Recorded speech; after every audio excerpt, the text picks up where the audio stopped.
Whether you're buying a $50 MP3 player or a $500 TV, paying more to extend the warranty or service plan is usually, but not always, a pretty bad deal. Still, there are some circumstances where extra coverage can be a smart investment. With more on this, we're joined by Kelli Grant, senior consumer reporter for SmartMoney.com. Good morning. Good morning. Okay, so not always should you invest in a service plan, but sometimes. Why? Sometimes, but generally these are really bad deals for people. You're betting on a very specific set of circumstances that this item is going to basically die sometime after the manufacturer's warranty runs out, but before any extended coverage would. And when you really look at that, it's a very narrow period of time. Most items that you tend to show the bugs either right away or it falls apart naturally in a couple of years. Right.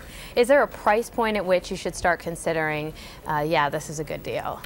Generally, the experts would say if the item is worth at least $1,000, then that's a pretty good point where you might want to consider that extra warranty. Just when you consider, what the cost might be to replace that item if it does happen to fail outside the manufacturer's warranty. But I would just say look at it as in if you had to replace it within the next 2 to 3 years and you pay that cost, if it would be a major financial burden for you, then you might want to take another look at the warranty.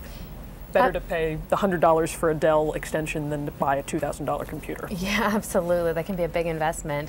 What about refurbished models? Because sometimes people think, oh, this is an older item, maybe it'll break sooner. Should you consider a plan for that? You definitely want to take a harder look if the item is a floor model, open box, or otherwise refurbished, because usually manufacturers will put a less strict warranty on those. It might be as little as 90 days instead of a full year. So in those cases, you're not paying much for the extended warranty, but you're going to get better coverage for that, for sure. How about the newest items, the ones that are fresh? I mean, you're going to the Consumer Electronics Show, you're going to see a lot of those things.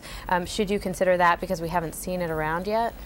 If it's a cutting-edge gadget, then you do definitely want to consider the extended warranty. Really, because for these ones, they might be buggy, but they don't have that long test record of reliability. So there's no way to tell what problems are going to crop up when.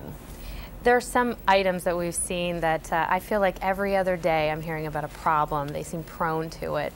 Are those items that are a good idea to consider? Definitely. It's another good reason to be reading all the expert and consumer reviews. Oftentimes, if you see it, you'll notice that certain items just have a tendency to crop up with specific problems, and especially ones that could be pricey within the warranty period. A great example are rear projection television sets. The bulb on those tends to run about $300, and it only lasts for 5,000 hours. And when you think about how often you watch TV, that's certainly something that could fail within the first couple of years of you owning that set.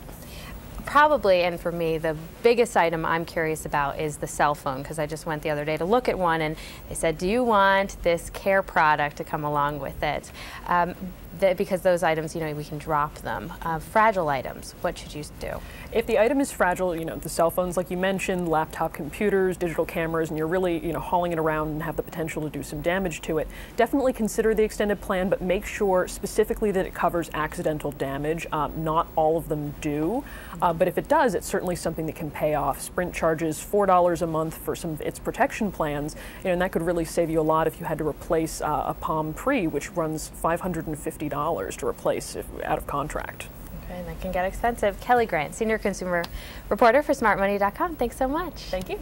And remember, there are more money-saving tips online at Up to the Minute. Just go to the CBSNews.com site, click on Up to the Minute, and then Money Talks.